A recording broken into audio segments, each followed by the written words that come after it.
जय हिंद। मैं हूं राहुल और आप देख रहे हैं मिशन कंपटीशन। काफ़ी ज़्यादा व्यस्तता की वजह से हमारा जो साइंस सीरीज़ था कहीं ना कहीं थोड़ा सा ये डिले हो गया है, होल्ड पे चला गया था, लेकिन अब कंटिन्यू क्लासेस रहेंगे। आप लोग घबराए नहीं। आप लोग देख रहे होंगे कि प्रीवियस एक हफ्ते से कोई वीडियो नहीं आ रही थी स्टडी रिलेटेड। न्यूज़ वाली वीडियो तो मैं टाइम निकाल के डाल दे रहा था, लेकिन थोड़ा व्यस्तता की वजह से हो रहा था।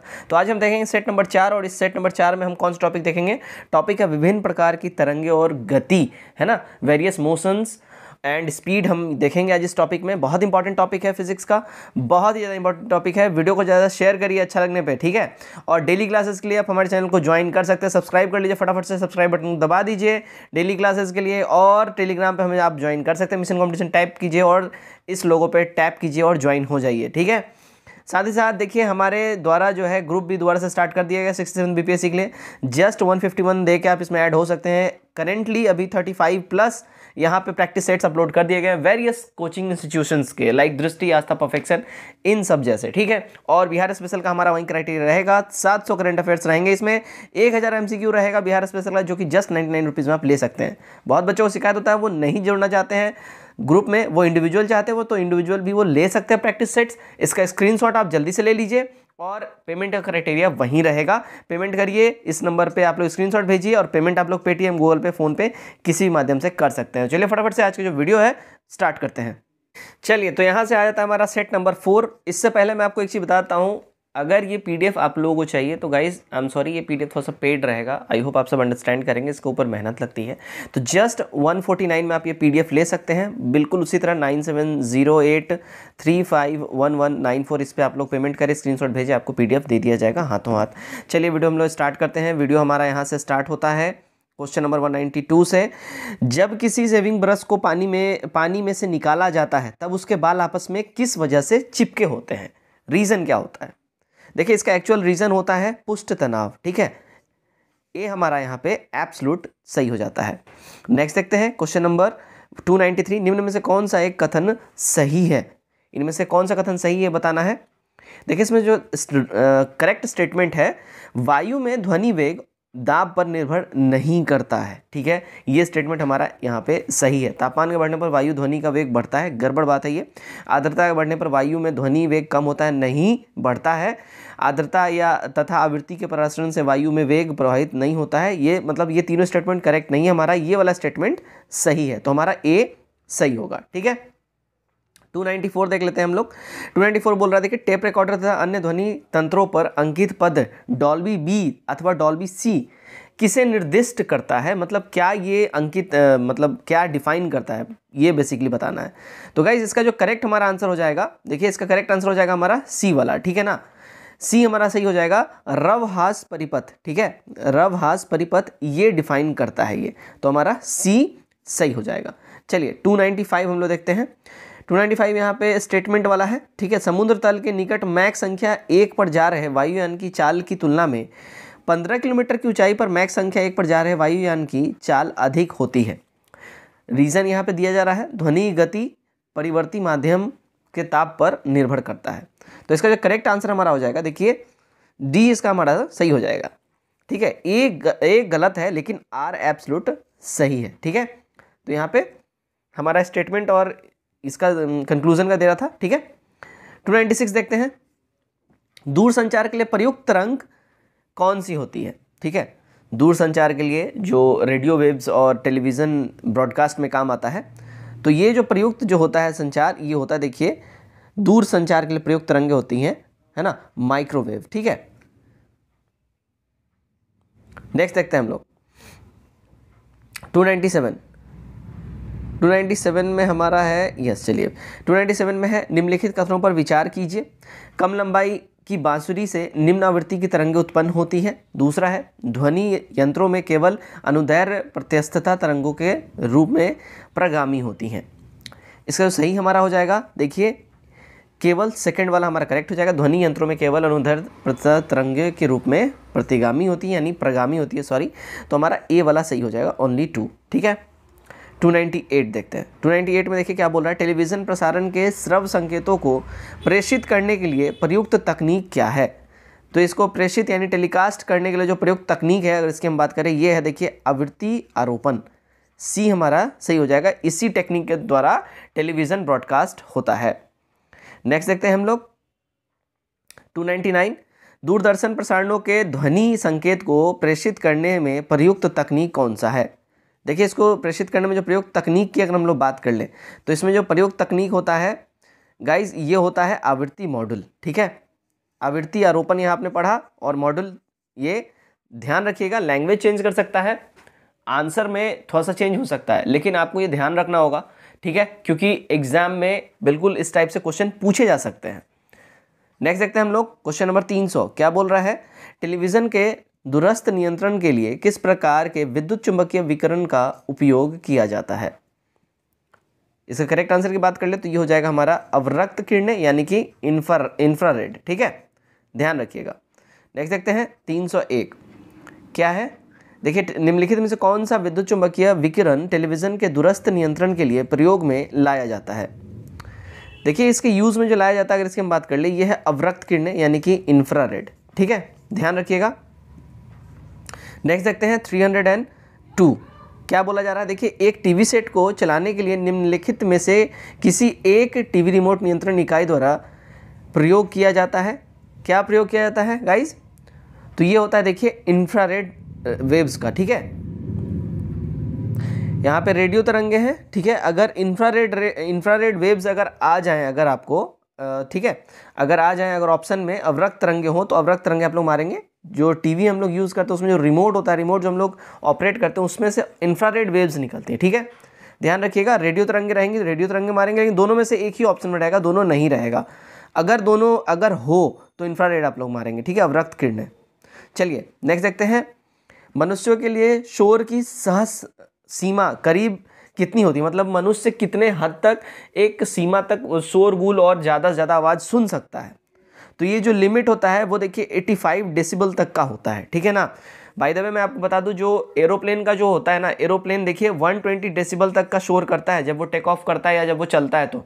ठीक है, लेकिन मनुष्य का 85 डेसिबल तक ही है। नेक्स्ट देखते हैं, नेक्स्ट है 304, किस स्तर या डेसिबल से अधिक की ध्वनि हानिकारक ध्वनि प्रदूषक कहलाती है। तो देखिए 85 डेसिबल तक तो मनुष्य ये झेल सकता है, सुन सकता है, लेकिन ध्यान रखिएगा हमेशा 80 डेसिबल से ऊपर जैसे ही अगर कुछ भी जाता है शोरगुल तो वो ध्वनि प्रदूषण कैटेगरी में चला जाता है। 305 देखते हैं, क्या है, देखिए जब दो लोग आपस में बात करते हैं तब कितने डेसिबल ध्वनि उत्पन्न होती है। जैसे कि मैं अभी आपसे बात कर रहा हूँ, मैं वीडियो बना रहा हूँ, तो मैं जिस फोर्स से मैं बोल रहा हूँ या जिस तेजी से या जिस जोर से बोल रहा हूँ तो कितने डेसिबल तक की मैं शोर उत्पन्न कर रहा हूँ। तो देखिए अप्रॉक्सीमेटली मैं अगर बात करूँ सामान्य बातचीत जो है ना, देखिए लगभग 25 से 30 डेसिबल तक का हम लोग शोरगुल करते हैं। तो 30 वाला हमारा करेक्ट हो जाएगा, यानी कि सी सही हो जाएगा। ठीक है, ध्यान रखिएगा सी करेक्ट हो जाएगा हमारा। 100 क्वेश्चन नंबर 306, 100 डेसिबल की आवाज़ नॉइज़ की अवलब्धता, यहाँ पे क्या है, आई थिंक अवलब्धता है, यहाँ में स्प्रिंट है, ध्यान रखिएगा, का स्तर संगत होगा। तो ये जो संगत होने की बात हो रही है ये हो जाएगा देखिए यंत्र कारखानों के शोर पे। अगर 100 डेसिबल तक की अगर ध्वनि हो रही है, शोरगुल हो रहा है, मतलब कि वो यंत्र कारखाने मतलब जो फैक्ट्रीज होती हैं तो वहाँ से जो नॉइज़ आता है उसके बराबर ये शोर हो जाएगा। ठीक है, नेक्स्ट देखते हैं, नेक्स्ट है 307, किसी टीवी सेट को चलाने के लिए रिमोट नियंत्रण इकाई द्वारा निम्नलिखित में से किसका प्रयोग किया जाता है। ठीक है, तो इसका जो यूज़ होता है अगर हम बात कर ले गाइस तो ये होता है देखिए रेडियो तरंगों का, सी हमारा सही हो जाएगा। ठीक है, 308 देखते हैं, देखिए 308 में क्या बोल रहा है, सामान्यतः स्त्रियों की आवाज़ का तारत्व जो है क्या होता है। तो देखिए स्त्रियों का आवाज़ का जो तारत्व यानी जो इंग्लिश में अगर हम बोल ले तो शायद आई थिंक पिच बोलते हैं ना, कि लोग बोलते हैं ना काफ़ी हाई पिच पे ये बोल रही, मतलब इसके आवाज़ में काफ़ी ज़्यादा तीखापन है, तो ये पुरुषों की तुलना में अधिक होता है। ठीक है, बी हमारा सही हो जाएगा। नेक्स्ट देखते हैं 309, देखिए क्या बोल रहा है, जब सितार और बांसुरी पर एक ही स्वर बजाया जाए तो उनमें उत्पन्न ध्वनि का भेद निम्नलिखित में से किस वजह से, मतलब इसमें अंतर किया जा सकता है, किस कारण से। तो देखिए ध्यान रखिए हमेशा उसके, ध्यान रखिए केवल ध्वनि गुणता के वजह से। ठीक है, मतलब ऑब्वियस बात है दोनों का जो आवाज़ आएगा, अगर मैं बात कर रहा हूँ और एज एग्जांपल मेरा भाई मेरे बाजू में बैठ के बात कर रहा है, हम दोनों ही बात कर रहे हैं, ठीक है, हम अपने सगे भाई भी हैं, लेकिन हमारे बोलने के टेक्सचर में, हमारे वॉइस के पिच में फ़र्क रहेगा। तो आप लोग इस चीज़ से पहचान सकोगे कि नहीं ये सर की वॉइस नहीं है, किसी और की है। ठीक है, 310 देखिए, रेडियो तरंगों के विक्षेपण के लिए वायुमंडल के निम्नलिखित स्तरों में से कौन सा स्तर उत्तरदायी है? उत्तरदायी जो स्तर है अगर हम बात करें, देखिए आयन मंडल हो जाएगा, यानी कि आयनोस्फेयर, यानी कि डी हमारा यहाँ पे सही हो जाएगा। 311 देखते हैं, देखिए क्या बोल रहा है, ध्वनि के पुनरुत्पाद यानी कि रिप्रोड्यूसिंग के लिए एक सीडी यानी कि कॉम्पैक्ट डिस्क ऑडियो प्लेयर में प्रयुक्त होता है। तो ये जो एक सीडी ऑडियो प्लेयर में जो ये प्रयुक्त होता है, अगर इसकी हम बात कर लें तो इसका जो करेक्ट आंसर हो जाएगा, देखिए लेजर बीम के द्वारा होता है। तो सी हमारा यहाँ पे सही हो जाता है। ठीक है, नेक्स्ट देखते हैं हम लोग 312। देखिए क्या बोल रहा है, मनुष्य के लिए मानक ध्वनि स्तर कितनी है? अभी अभी हमने बोला है मनुष्य के लिए जो मानक ध्वनि स्तर है 85 डेसिबल होता है, लेकिन यहाँ बेसिकली आप इसको एक पैरामीटर में सेट कर सकते हैं 85 टू 90 डेसिबल। तो यहाँ 90 को आप टिक आउट कर सकते हैं अगर 85 नहीं है तो, ठीक है। लेकिन यहाँ पे 60 दिया है, लेकिन मानक ध्वनि स्तर बात हो रहा है कि एक आइडल जो है, मतलब कितना हद तक मनुष्य को उस शोरगुल में रहना चाहिए, तो आइडल की बात हो रही है। तो आइडल जो वॉल्यूम रहेगा वो 60 डेसिबल रहेगा, ध्यान रखिए। लेकिन एक हद तक कितना मनुष्य सुन सकता है, झेल सकता है ध्वनि, तो 85 टू 90 आप लोग ये ध्यान रखिएगा, ठीक है। शोरगुल हम लोग जो नॉर्मल बातचीत करते हैं वो 25 से 30 डेसिबल तक का हम लोग ध्वनि फैलाते हैं, ये भी ध्यान रखिए। चलिए नेक्स्ट देखते हैं हम लोग। नेक्स्ट है 313, कॉस्मिक किरणों के संबंध में निम्न कथनों में से कौन सा सही नहीं है? इसमें सही कथन नहीं की बात कर ले, देखिए वो विद्युत तरंग होती हैं, बी एब्सोल्यूट हमारा यहाँ पे करेक्ट हो जाएगा, राइट। नेक्स्ट क्वेश्चन हमारा, प्रासव तरंग उत्पन्न करने के लिए किसे प्रयुक्त किया जाता है? देखिए प्रासव तरंग उत्पन्न करने के लिए आप यहाँ पे देखिए लौ विद्युत चुंबकीय पदार्थ का यूज कर सकते हैं, तो बी हमारा सही हो जाएगा। नेक्स्ट देखते हैं 315, देखिए प्रासरव के ध्वनियाँ हैं जिनकी आवृत्ति होती है, ठीक है। प्रासरव वह ध्वनियाँ हैं जिनकी आवृत्ति यानी कि हर्ट्ज की बात हो रही है, कितनी होती है? तो देखिए प्रासरव तरंगों की जो है ना आवृत्ति अगर हम बात कर ले तो यहाँ पे 20,000 हर्ट्ज से अधिक होती है। और मैं आपको बताता हूँ इससे अधिक की ध्वनि इंसान नहीं सुन सकता है, कुत्ते इसको सुन सकते हैं। 20,000 हर्ट्ज से कम की ध्वनियाँ जो हैं इसको इंसान सुन सकता है। नेक्स्ट देखते हैं हम लोग, ध्वनि तरंगे नहीं चल सकती हैं। देखिए ध्यान रखिएगा, ध्वनि तरंगे कभी भी निर्वात में नहीं चल सकती हैं, वैक्यूम में, है ना। डी हमारा सही हो जाएगा। नेक्स्ट देखते हैं 317, क्या है? ध्वनि तरंगे, देखिए ध्यान रखिएगा, ध्वनि तरंगे जो हैं ठोस तथा गैस दोनों माध्यम में चल सकती हैं, तो हमारा पे डी यहाँ पे सही हो जाएगा। नेक्स्ट, ध्वनि का वेग महत्तम ज़्यादा किस में होता है? देखिए ध्वनि का वेग सबसे ज़्यादा अगर बात कर ले होगा तो धातु में होगा, मेटल में होगा, ए हमारा यहाँ पे सही हो जाएगा, राइट। चलिए नेक्स्ट देखते हैं हम लोग। नेक्स्ट है हमारा 319, निम्नलिखित ध्वनि का वेग अधिकतम होता है। अभी जैसा कि मैंने आपको बताया अधिकतम जो होएगा वो धातु में होएगा, ठीक है। डी हमारा यहाँ पे सही हो जाएगा, राइट। 320 देखते हैं। 320 हमारा है, नज़दीक आती रेलगाड़ी की सीटी की आवाज़ बढ़ती जाती है जबकि दूर जाने वाली रेलगाड़ी के लिए घटती है। यह प्रपंच यानी कि फिनोमिना उदाहरण है किस चीज़ का? देखिए ये प्रपंच और फिनोमिना जो वर्ड यूज हुआ है ये उदाहरण है डॉपलर प्रभाव का, ठीक है ना। डी हमारा यहाँ पे बिल्कुल ही सही हो जाएगा। नेक्स्ट देखते हैं 321, सोनार, ठीक है। साउंड नेविगेशन में ये जहाज़ों में और नीचे पनडुब्बियों में इसका इस्तेमाल होता है, ठीक है। तो इसका हम उपयोग करते हैं किस में? ठीक है, उपयोग करते हैं तो इसका जो यूज़ होता है सोनार का, देखिए पराश्रव तरंगों के द्वारा जो है इसका यूज़ होता है। नेक्स्ट देखते हैं 322, कॉस्मिक किरणें, एक्चुअली ये है क्या कॉस्मिक किरणें, यहाँ ये पूछा जा रहा है। तो कॉस्मिक किरणें जो है देखिए एक्चुअली ये आवेशित कण हो जाते हैं, ठीक है। बी एब्सोल्यूट करेक्ट हो जाएगा हमारा, ध्यान रखिएगा। नेक्स्ट देखते हैं हम लोग 323, सॉरी, हाँ, तो यहाँ माध्यमे है और उसके बाद बताया जा रहा है कि किस माध्यम में जो है ध्वनि कैसे चलेगा। जल, इस्पात, नाइट्रोजन में ध्वनि की चाल को अवरोही क्रम में बताना है। अवरोही मतलब घटते क्रम में, सबसे ज़्यादा किस में होगा, उससे कम उससे कम। तो यहाँ देखिए सबसे ज़्यादा तो ऑब्वियस बात है इस्पात में हो गया, ठोस हो गया, उसके बाद जल में हो जाएगा और सबसे कम नाइट्रोजन यानी कि गैस में रहेगा, ध्यान रखिए, ठीक है, नाइट्रोजन में। तो हमारा डी वाला यहाँ पे जो है सही हो जाता है, ठीक। चलिए 324 देखते हैं, यदि VA, VW और VS क्रमशः वायु, जल तथा इस्पात में ध्वनि गति है तो इसका करेक्ट जो आंसर हो जाएगा हमारा देखिए बी वाला हमारा सही हो जाता है, ठीक। नेक्स्ट है 325, ध्वनि के दाओद व परावर्ती सतह के बीच न्यूनतम कितनी दूरी होनी चाहिए जिससे कि प्रतिध्वनि स्पष्ट रूप से सुनाई दे सके। देखिए इसमें जो दूरी की बात कर रहे हैं 17 मीटर के आसपास होनी चाहिए, तो हमारा ए सही हो जाएगा। 326 की बात करते हैं, स्पष्ट रूप से प्रतिध्वनि सुनने के लिए परावर्ती सतह और सुनने वाले मनुष्य के मध्य कम से कम कितनी दूरी होनी चाहिए। देखिए इन दोनों के बीच का जो डिफरेंस है लगभग अप्रॉक्सीमेटली जो है 16.5 मीटर के आसपास, 16.5 मीटर के आसपास होनी चाहिए। 327 देखते हैं, ध्वनि का वायु में वेग अनुमानतः कितना होता है। तो ध्वनि का वायु में वेग या चाल बोल लीजिए अनुमानतः, देखिए 330 मीटर सेकंड होता है, सी सही हो जाएगा। 328 देखते हैं, चमगादड़ अंधेरी रातों में उड़ सकते हैं और अपना शिकार भी कर सकते हैं, इसका रीज़न क्या है। देखिए इसके पीछे जो मेन रीज़न की अगर हम बात करें, मेन रीज़न होता है वे परावर्ती ध्वनि तरंगे निकालते हैं और उन्हीं के द्वारा वो अपना दिशा जो है तय करते हैं। ठीक, हमारा डी सही हो जाएगा। 329 देखते हैं, ध्वनि निम्न प्रकार से चलती है। देखिए ध्वनि जो है ना, ध्यान रखिएगा, अनुदैर्घ्य तरंगों की तरह चलती है ध्वनि। ठीक है, चलिए नेक्स्ट देखते हैं 330। 330 क्या बोल रहा है, निम्नलिखित में से किस एक में ध्वनि की चाल सबसे अधिक होती है। सबसे अधिक जो ध्वनि की चाल होगी वो ध्यान रखिएगा 0 डिग्री वायु पर होगी, सॉरी यहाँ पे हमारा जल में होगा, इन सब में बात हो रहा है। ठीक है, तो सबसे अधिक निम्नलिखित में से किसी एक में ध्वनि की चाल सबसे अधिक किस में होगी, तो वो जल में होगी। मैंने 0 डिग्री वायु बोल दिया, आई एम सॉरी, वो गलती मेरे से हो गया, जल में होगा। ठीक है, सी सही हो जाता है। चलिए 331 देखते हैं। 331 में क्या बोल रहा है, देखिए बोल रहा है लगभग 20 डिग्री के तापक्रम पर किस माध्यम में ध्वनि की गति अधिकतम रहेगी। तो ध्वनि की गति जो अधिकतम रहेगी, ध्यान रखिए, वो लोहे में रहेगी। ठीक है, इस्पात जिसको हम लोग बोलते हैं ना, इस्पात में।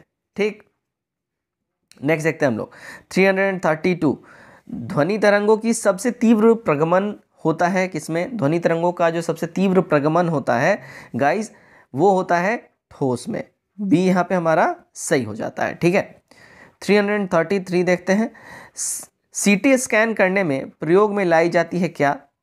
देखिए सीटी स्कैन करने में जो प्रयोग में लाया जाता है वो होता है एक्स किरणें। ठीक है, एक्स रेज, ध्यान रखिएगा। नेक्स्ट देखते हैं हम लोग 334, क्या बोला जा रहा है। देखिए 334 में बोला जा रहा है, निम्नलिखित में विचार कीजिए। पहला, हृदय प्राश्रावृत्ति पर कंपन करता है। दूसरा है, ध्वनि की गति गैस में द्रव एवं ठोस की तुलना में अधिक होती है। तीसरा है, मैक संख्या ध्वनि की गति वर्णित करने के लिए प्रयोग में लाई जाती है। और चौथा है, प्राश्रव ध्वनि की आवृत्ति 20 हर्ट्ज से अधिक होती है। हमारा सी हो जाएगा। ठीक है, 1, 3 और 4 सही होगा हमारा। ठीक है, 1, 3 और 4, यानी 1 में क्या है, देखिए पहले में बोल रहा है हृदय अप्रसव आवृत्ति पर कंपन करता है, राइट है। उसके बाद देखिए 2 वाला सही नहीं है, हमारा ए सही है। उसके बाद मैक संख्या ध्वनि की गति वर्णन करने के लिए प्रयोग की जाती है, बिल्कुल सही। और प्राश्रव ध्वनि जो है 20 हर्ट्ज से अधिक होती है, ये भी सही है। तो हमारा सी वाला सही हो जाएगा। आगे बढ़ते हैं 335, प्राश्रव तरंगे जो है क्या होती हैं। देखिए प्राश्रव तरंगे जो है ये 20 हर्ट्ज से अधिक वाली यांत्रिक तरंगे होती हैं, तो हमारा सी सही होगा। 336 देखते हैं, मानव कान निम्न में से किस आवृत्ति से अधिक वाली ध्वनि को सुन नहीं सकता है। मैंने पहले ही बताया है, देखिए 20 हर्ट्ज से अधिक वाली, क्योंकि ये प्राश्रव तरंगे होती हैं। ठीक है, ये सिर्फ कुत्ते वगैरह सुन सकते हैं, तो बी हमारा करेक्ट हो जाएगा, जानवर ये सारी सुन सकते हैं। 337 देखते हैं, क्या बोल रहा है। देखिए इसमें बोल रहा है प्राश्रव तरंगों के बारे में निम्नांकित कथनों पर विचार करना है। देखिए प्राश्रव तरंगे जो होती हैं, अगर इनकी हम बात कर लें, प्राश्रव तरंगे, तो यहाँ पे ऑप्शन देखिए, ये कीड़ों को नष्ट कर सकती है, ये कपड़ों से धूल हटाकर उन्हें साफ कर सकती है, इनके उपयोग से बीमारियों का उपचार किया जा सकता है, ये स्वचालित दरवाजों के नियंत्रण कर सकती हैं। देखिए इसमें जो हमारा सही स्टेटमेंट हो जाएगा, सभी के सभी करेक्ट हैं। ठीक है, कीड़ों को भी मार सकती है, ये कपड़ों से धूल भी साफ कर सकती है, बीमारियों के उपचार में तो यूज़ होती ही होती है, और ये जो स्वचालित जो ऑटोमेटिक डोर्स होते हैं उनको भी कंट्रोल कर सकती है। नेक्स्ट देखते हैं, नेक्स्ट क्या है 338, 2 उत्तरोत्तर श्रृंग यानी सक्सेसिव क्रेट्स अथवा 2 उत्तरोत्तर गर्त यानी सक्सेसिव ट्रॉट्स के बीच की दूरी क्या होती है। देखिए इनके बीच की दूरी की अगर हम लोग बात कर ले गाइस, ये होता है वेवलेंथ यानी तरंग दैर्घ्य, ए सही हो जाएगा। 339 देखते हैं, निम्न में से कौन सी विद्युत चुंबकीय तरंग नहीं है। इनमें जो विद्युत चुंबकीय तरंग नहीं है, अगर इसकी हम बात कर ले गाइस, वो है अल्फा रेज। ठीक है, अल्फा रेज में विद्युत चुंबकीय तरंग नहीं है। 340 देखते हैं, निम्न में से किस विकिरण में ऊर्जा प्रति क्वांटम सबसे अधिक होता है। देखिए ऊर्जा प्रति क्वांटम इनमें से सबसे अधिक की बात कर ले गाइज, वो होता है 200 से 280 नैनोमीटर में, ठीक है, ए हमारा करेक्ट होगा। नेक्स्ट 341 देखते हैं, म्यूजिक कॉन्सर्ट के लिए हॉल की दीवारों को कैसे बनाया जाता है। देखिए हॉल की दीवारों को ऐसा बनाया जाता है म्यूजिक कॉन्सर्ट के लिए, ताकि वहाँ पे जो आवाज़ है वो इको ना करे, ठीक है। तो डी हो जाएगा, ध्वनि को अवशोषण करने वाली होनी चाहिए, मतलब ताकि इको एक तो ना करे और ध्वनि जो है उस रूम के बाहर ना ज़्यादा आए, आएगा तो जरूर लेकिन ज़्यादा ना आए, ठीक है। नेक्स्ट देखिए, अनुरण विशेषता बड़े गिरजाघरों तथा अन्य बड़े भवनों के में प्रतीक होता है, ठीक है। तो ये जो प्रतीक की अगर हम बात कर लें, उसका पहला तो हो गया स्टेटमेंट, दूसरा रीजन दीवारों छत एवं धरातल से अपरवर्त ध्वनि परिवर्तित हो सके इस वजह से। तो यहाँ जो करेक्ट हमारा हो जाएगा देखिए बी वाला हो जाएगा, ए और आर दोनों ही हमारा सही व्याख्या कर रहा है, ठीक है। चलिए नेक्स्ट देखते हैं हम लोग 343, एक जैव पद्धति जिसमें प्रासरव ध्वनि का उपयोग किया जाता है वो कौन सा है। तो अगर हम उसकी हम बात करें, देखिए प्रासरव ध्वनि का जो यूज़ होता है, अगर इसको तो सोनोग्राफी में इसका इस्तेमाल होता है, तो बी हमारा सही हो जाएगा, ठीक है। नेक्स्ट देखते हैं हम लोग, नेक्स्ट है हमारा 344, तंतु प्रकाशित संचार में संकेत किस रूप में प्रवाहित होता है। तो ये जो प्रवाहित होता है, अगर इसकी हम बात कर ले, ये देखिए प्रकाश तरंगों के द्वारा ये प्रवाहित होता है, तो बी सही हो जाएगा। 345 देखते हैं, 344 में क्या बोल रहा है, देखिए निम्नलिखित में कौन सा कथन यहाँ पे सत्य है। सत्य कथन की अगर हम लोग बात कर ले, तो देखिए पहला वाला सत्य हमारा, नैनोकण द्वारा 60 डेसिबल तक कम ध्वनि सुनाई देती है, तो हमारा ए करेक्ट हो जाएगा। 346 देखते हैं, निम्नलिखित में से किसमें ऋणात्मक आवेश होता है। इनमें जो ऋणात्मक आवेश की बात कर ले, देखिए गाइस ये होता है बीटा कण में, ठीक है, बीटा रेज में ये ऋणात्मक आवेश होता है, सी सही हो जाएगा। 347, कौन सी तरंग शून्य में संचरण नहीं कर सकती है। देखिए शून्य में जो संचरण नहीं कर सकती है, अगर हम उसकी बात कर ले, वो है ध्वनि। ध्वनि शून्य में बिल्कुल ही संचरण नहीं कर सकती है, ठीक है। नेक्स्ट देखिए 348, रडार का प्रयोग मुख्य रूप से किया जाता है। देखिए इसका यूज़ जो है ये रेडियो तरंगों द्वारा वस्तुओं की उपस्थिति और स्थिति ज्ञात करने के लिए होता है, तो सी सही हो जाएगा।